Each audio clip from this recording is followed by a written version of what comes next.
So where'd she get tarred? Right here. Just right here. Right here. But she didn't die. No. That's wild. Yeah. This? Ooh, what is this?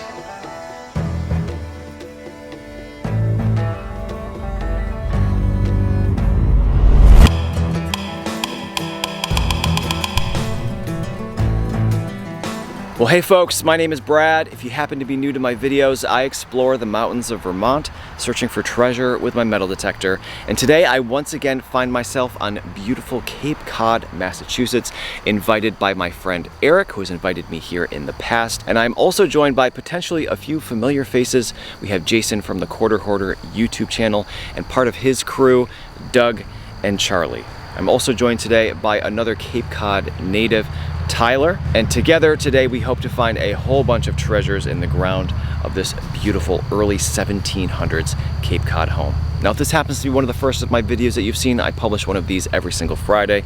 So if you like what you see here today, consider hitting that subscribe button. Just come on back next week. I'm gonna get that metal detector turned on and see what I can find. All right, we've got a nice clean 84. Ooh, nice and soft.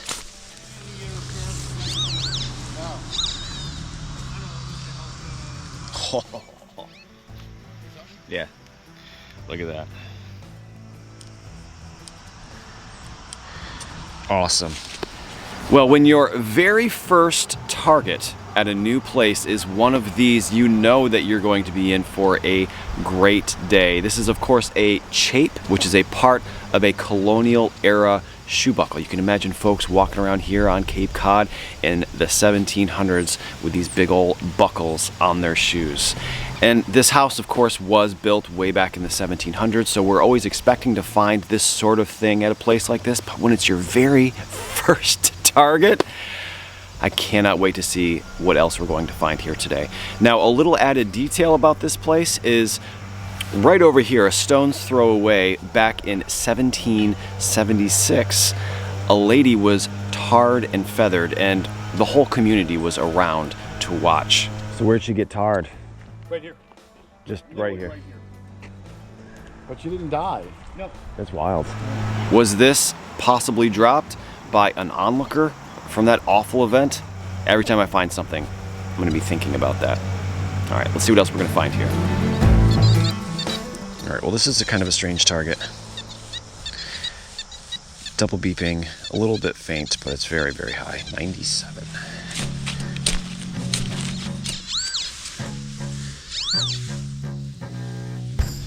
It's a button.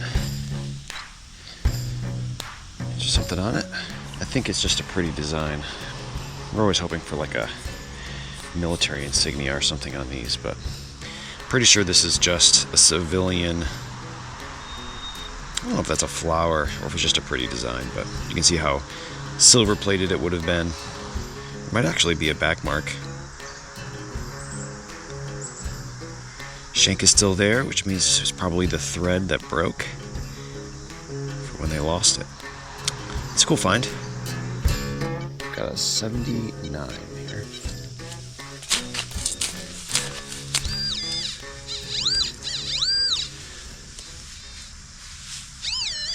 This? Ooh, what is this?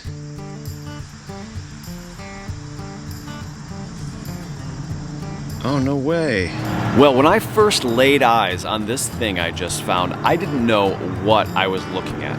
It seemed to be round, but there was also this strange blue stone or piece of glass stuck to it. But when I flipped it over and I saw that square hole, I knew exactly what I had found, and it is something actually I've always wanted to find. This is actually a Chinese coin.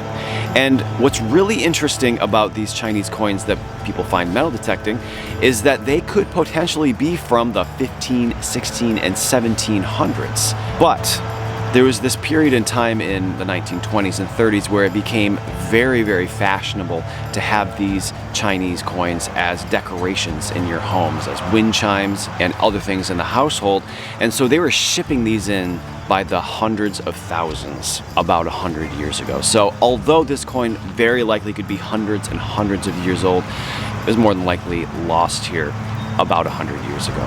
Now, a small added detail to this particular coin is that there seems to be a piece of glass melted to it. It broke off. Yeah, I think it's like a glass, almost like an aquarium bead or something, like a stone. Yeah. It looks like it's glass. I'm not really sure if it maybe was part of the decoration and there was a fire, it got melted.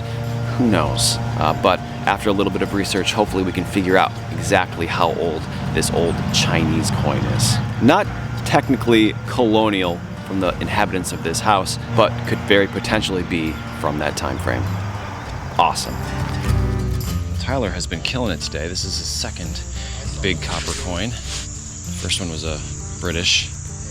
There's the front. I see it. Oh, weird. I see the ponytail. Oh, right there. Yep, 1699.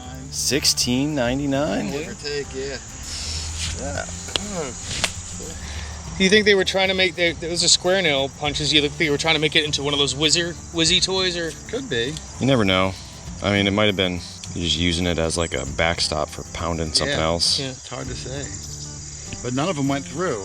But it's two close dots and then one off Yeah. by itself. It's like Morse code, some kind of like treasure map. where the rest of the coins are. You That's hold right. it up to the sun. That's right. and- yeah. There's some islands out there you hold it up to, like Goonies. Tyler just banging away. You rang up low too. Yeah, that was another low tone for the copper That's a coin. nice one. GoPro stop record. GoPro stop record.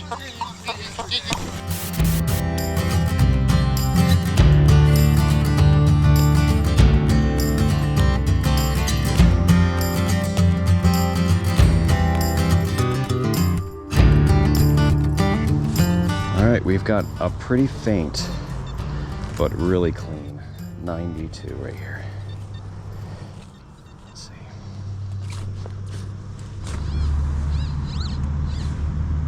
Ooh, I see the silver rim.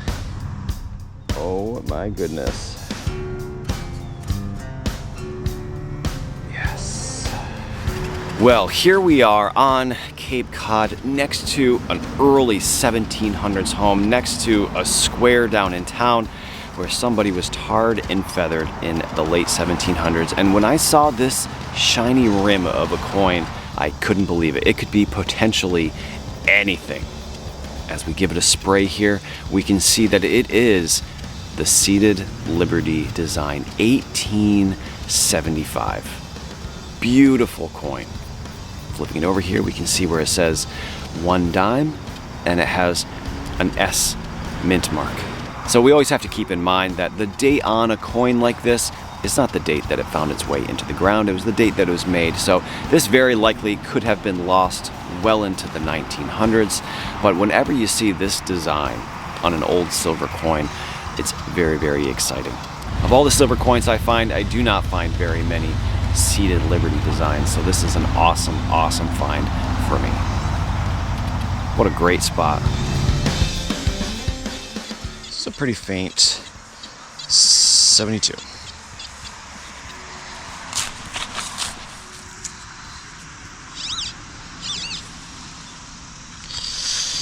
We got lead. Interesting.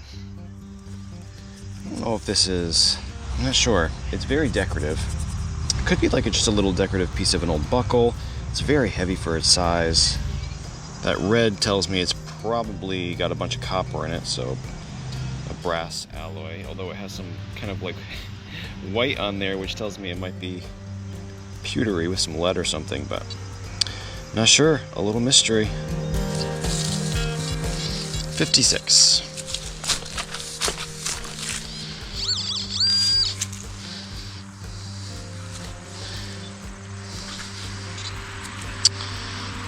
Oh, actually, I thought this was scrap sheet metal, but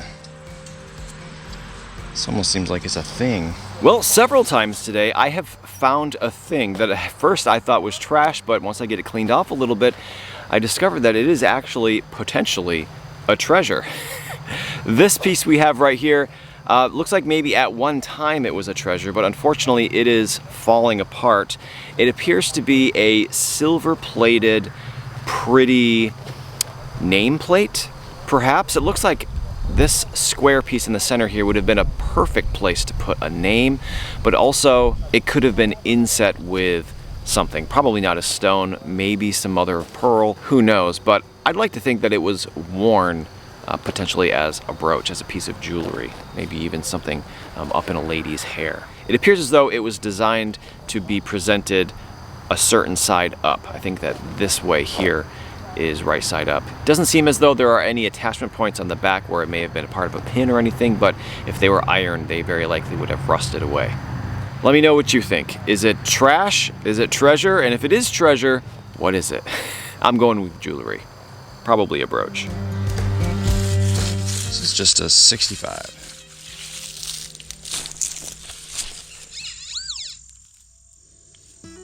Yes.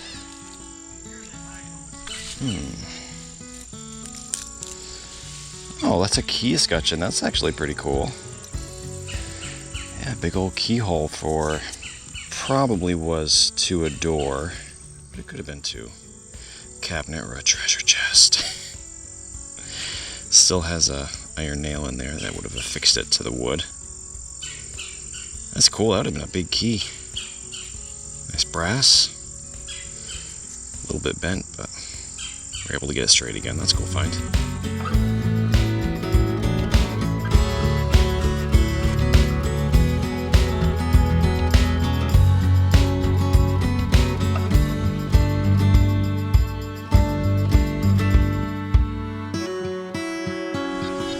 $55.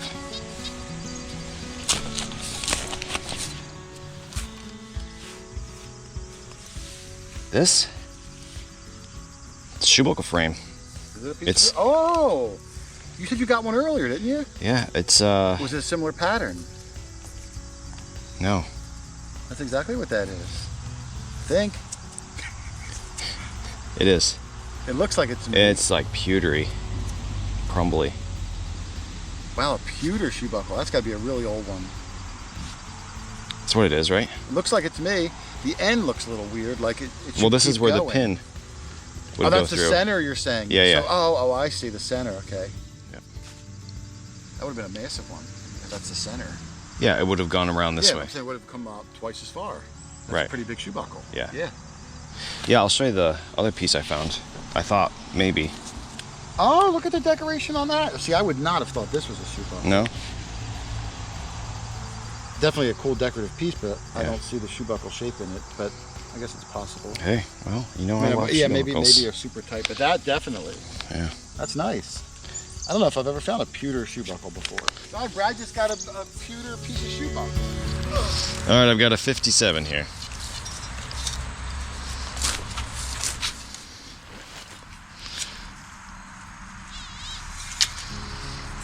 That's why you don't stick your hands in the hole. Put some glass. Yeah. Oh, it's glass. Oh, it's dark one. Oh, is that a piece of suspender? It is a little piece of suspender. Yeah, it's an actual find. Well, I happened to pull my camera out. I was just wanting to show the terrain. There's writing on it too. And you have President, I'm going to say. It's a big one. It's not President. W-A something something E-N. Well, it's a nice piece, whatever it is. I mean, Probably 1800s, I'd say, late 1800s. sure. It's like a wishbone.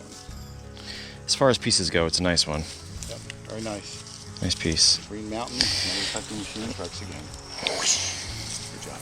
What I got. I found The this. inside guts are very fragile. Oh, that's beautiful. Isn't it nice? An old knee buckle. When I brushed it, I broke a tip off this because the inside guts are iron. But obviously the outside is all brass and a little curved knee buckle. So it was Similar decoration to yours, even though... So this was in the ground This was potentially probably 200, 14 inches, yeah. 200 plus years, and then as soon as you touch it, you break it. I like to say reshaped it. I guess a name went in there? That's what I was thinking. Yeah. I was going to say it's like a brooch. It's probably a pin or something. Do you see a rust on the corners where Yeah. a pin back would have sat? Yeah. Oops, sorry. Jeez, almost broke this one too. No, that's Neanderthal. This way I can hear it more. Are you getting back and forth with that little coil? Like I can only hear it one direction. Here. Yeah. Nice loud 66 right here. Yep. Wow, with that little coil. Is that a button range for you? No, it's not a button. I'm gonna guess it's lead pewtery or real small copper. Yeah, it's lead. Oh, actually. Oh. What's that? Bumpy out. It almost looks like A buckshot a mold? buckshot mold, yeah. Or not a mold, but No, but like, from it was poured, but they weren't clipped. yeah. That's exactly what it is. Wow, That's pretty It's I've never bucking ball seen that. still attached to the lead. Well, finding melted blobs of lead is not uncommon whatsoever, especially at old places like this. Sometimes I'll find half a dozen or even a dozen pieces just in one afternoon. They melted lead for all sorts of things, including making musket balls, of course. But this is the first time I have ever found anything like this.